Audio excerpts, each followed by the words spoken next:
Definición de las bases gravables y las tasas para formar cada contribución y su efecto en el sistema. El elemento cuantificante de las contribuciones se integra de dos aspectos, la base gravable y la tasa o tarifa. La base imponible, también llamada base gravable, se puede definir como la dimensión o magnitud del objeto de la contribución que sirve para determinar la capacidad contributiva. Es la valoración de la materia imponible, a la cual se le aplica una tasa o tarifa para concretar la cuantía del importe tributario. Aunque en la generalidad de los casos este elemento de la contribución se expresa en dinero, como sucede con el ISR, el IETU, el impuesto sobre depósitos en efectivo IDE y el IVA, también puede manifestarse en unidades de peso, medida, valor, como en el caso del IEPS. La base gravable muestra una estrecha relación con el hecho jurídico económico, que el legislador tributario ha elegido como objeto de la contribución. Las leyes especiales reguladoras de cada una de las contribuciones establecen los medios y los métodos para determinar la base imponible. La tarifa o tasa es la cantidad o porcentaje que se aplica a la base imponible para determinar el monto de la contribución. Formular un concepto sobre lo que es la base gravable no presenta mayor complejidad, pero establecer en la ley los métodos y las reglas para su determinación es muchas veces una labor sumamente compleja y, además, conlleva una responsabilidad trascendental, ya que es la delimitación de este elemento cuantificante en donde se establecen los parámetros para calificar quiénes tienen capacidad contributiva y de qué manera deben contribuir. Es en suma el elemento que revestirá de justicia un sistema tributario. La base gravable es el valor o el elemento al cual se aplicarán los impuestos. Puede ser una mercancía o un elemento distinto, como el ingreso. También, como lo acabamos de mencionar, puede expresarse en dinero o también puede manifestarse en unidades de peso, medida o valor, como en el caso del IEPS.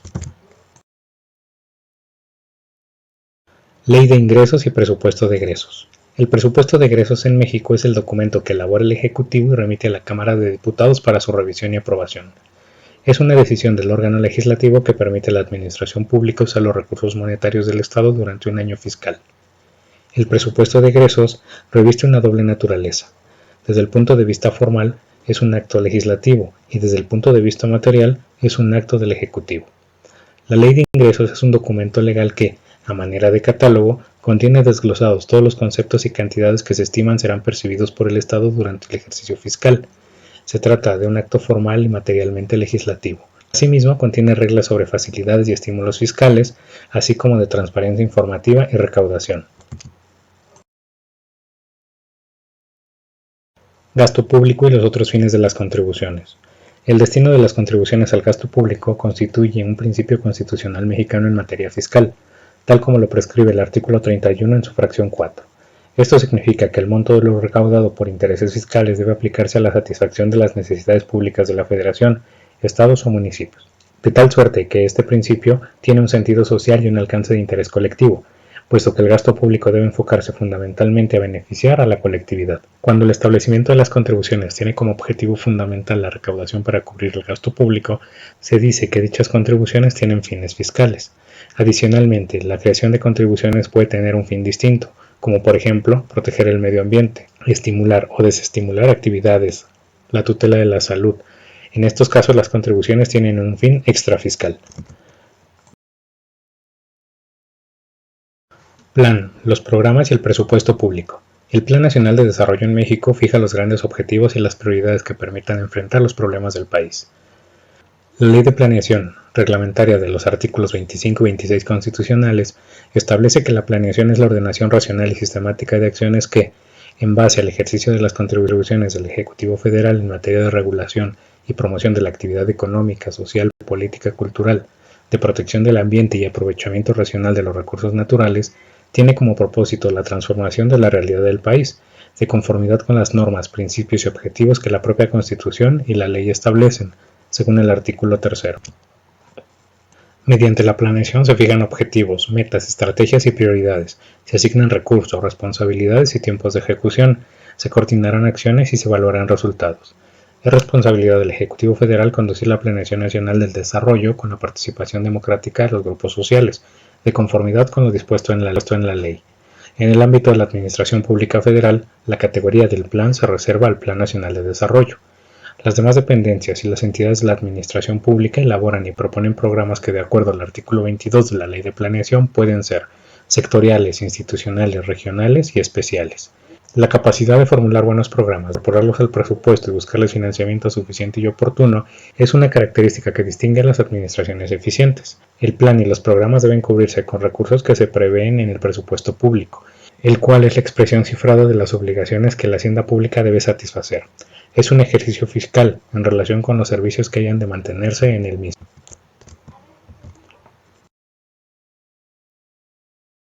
El gasto público. El gasto comprende todas aquellas erogaciones destinadas tanto a la prestación de los servicios públicos como al desarrollo de la función pública del Estado. La Ley Federal de Presupuesto y Responsabilidad Hacendaria, vigente en México desde el 1 de enero de 2007, en su artículo 4 dispone que el gasto público federal comprende las erogaciones por concepto de gasto corriente, incluidos los pagos de pasivos de la deuda pública, inversión física, inversión financiera y responsabilidad patrimonial. Estas las realizan los ejecutores del gasto siguientes: el Poder Legislativo, el Poder Judicial, los entes autónomos, los tribunales administrativos, la Procuraduría General de la República, la Presidencia de la República, las dependencias, las entidades.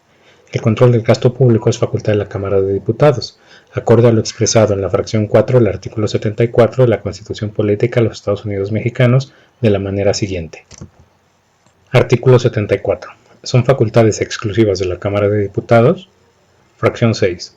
Revisar la cuenta pública del año anterior, con el objeto de evaluar los resultados de la gestión financiera, comprobar si se ha usado los criterios señalados por el presupuesto y verificar el cumplimiento de los objetivos contenidos en los programas. La revisión de la cuenta pública la realizará la Cámara de Diputados a través de la entidad de fiscalización superior de la Federación. Si del examen que ésta realice aparecieran discrepancias entre las cantidades correspondientes a los ingresos o a los egresos, con relación a los conceptos y las partidas respectivas, o no existiera exactitud o justificación en los ingresos obtenidos o en los gastos realizados, se determinarán las responsabilidades de acuerdo con la ley. En el caso de la revisión sobre el cumplimiento de los objetivos de los programas, dicha entidad solo podrá emitir las recomendaciones para la mejora en el desempeño de los mismos en los términos de la ley. La cuenta pública del ejercicio fiscal correspondiente deberá ser presentada a la Cámara de Diputados a más tardar el 30 de abril del año siguiente. Solo se podrá ampliar el plazo de presentación en los términos de la fracción 4, último párrafo de este artículo. La prórroga no deberá exceder 30 días naturales y, en tal supuesto, la entidad de fiscalización superior de la Federación contará con el mismo tiempo adicional para presentar el informe del resultado de la revisión de la cuenta pública. La Cámara concluirá la revisión de la cuenta pública a más tardar el 30 de septiembre del año siguiente al de su presentación, con base en el análisis de su contenido y las conclusiones técnicas del informe del resultado de la entidad de fiscalización superior de la Federación, a que se refiere el artículo 79 de la Constitución, sin menoscabo de que el trámite de las observaciones, recomendaciones y acciones promovidas por la entidad de fiscalización superior de la Federación seguirá su curso en los términos de lo dispuesto en dicho artículo. La Cámara de Diputados evaluará el desempeño de la entidad de fiscalización superior de la Federación y al efecto le podrá requerir que el informe sobre la evolución de sus trabajos de fiscalización. Fines de política económica y social. Como se ha señalado antes, la planeación y la programación son tareas propias del Ejecutivo, como lo son las iniciativas de presupuesto de egresos y la ley de ingresos. Si bien es cierto que su actividad administrativa está sujeta a un régimen constitucional y legal, también lo es que el Ejecutivo goza de un amplio margen de discrecionalidad en materia de gasto público. El tema de la justicia en el campo del gasto público, la programación y la presupuestación desborda el ámbito estrictamente jurídico, pasando a uno más amplio, el político. Según la doctrina, la asignación de recursos públicos debe al menos garantizar la satisfacción de las necesidades públicas, regirse por el paradigma de la no discriminación y eliminar cualquier forma de arbitrariedad. Política fiscal. La política fiscal es la parte de la política económica que utiliza el gasto público y el sistema de contribuciones como variables de control para propiciar el desarrollo y la estabilidad económica de un Estado.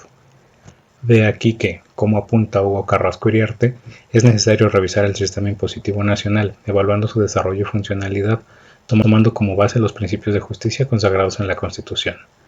De acuerdo al pensamiento de John Maynard Keynes, la política fiscal puede clasificarse en dos tipos. Política fiscal expansiva, cuando el objetivo es estimular la demanda agregada, especialmente cuando la economía está atravesando un periodo de recesión y necesita un impulso para expandirse. Como resultado se tiende al déficit o incluso a provocar inflación. Política fiscal restrictiva, cuando el objetivo es frenar la demanda agregada, por ejemplo, cuando la economía está en un periodo de excesiva expansión y tiene necesidad de frenarse por la excesiva inflación que está creando, Como resultado se tiende al superávit. Déficit fiscal. El déficit fiscal se produce cuando en una administración pública los gastos son mayores que los ingresos fiscales, en un periodo de tiempo determinado, normalmente un año. También sucede cuando la autoridad fiscal decide gastar más de lo que ingresa con la finalidad de crear un ciclo expansivo. Superávit fiscal. Se produce superávit fiscal cuando en una administración pública los ingresos fiscales son mayores que los gastos en un periodo de tiempo determinado, normalmente en un año. Sucede cuando la administración pública recauda suficiente dinero para afrontar sus gastos o cuando decide no gastar para aplicar una política fiscal restrictiva. Proporcionalidad y equidad de las contribuciones.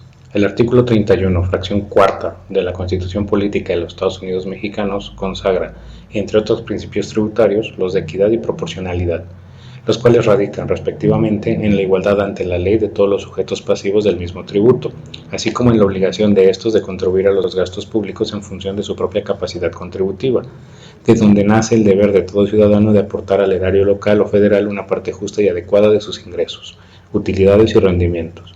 De ahí la exigencia de que las autoridades exactoras, en el ejercicio de sus atribuciones fiscales, observen que los sujetos pasivos de un impuesto reciban igual tratamiento ante la ley que les es aplicable, y que el gravamen que se integre sea acorde con su real capacidad económica. La proporcionalidad y equidad de las contribuciones se identifica con la capacidad contributiva. Se trata del principio porque la imposición se adecúa a la aptitud económica personal y familiar del sujeto, en virtud de gravar hechos económicos indicativos de una riqueza cierta y actual, que no resulta acumulada por la imposición, de modo que produce un reparto socialmente justo en el pago de los gastos públicos. Proporcionalidad. En México, la Constitución no consagra en forma expresa el principio de capacidad contributiva. Sin embargo, se puede afirmar que lo contiene implícitamente. La Constitución, en el artículo 31, fracción 4, decretó contribuir para los gastos públicos, así de la Federación como del Estado y municipios en que residan, de la manera proporcional y equitativa que dispongan las leyes. La mayor parte de los tratadistas mexicanos han vinculado la proporcionalidad o equidad, o cuando menos la proporcionalidad, al llamado principio de capacidad contributiva y a la equidad tributaria. Equidad. Indudablemente, al estudiar el principio de capacidad contributiva, emerge como unido al mismo la igualdad. El principio de igualdad, dice Ernesto Lejeune, surge como una reacción a un sistema de privilegios y discriminaciones. Se presenta como una lucha contra la arbitrariedad.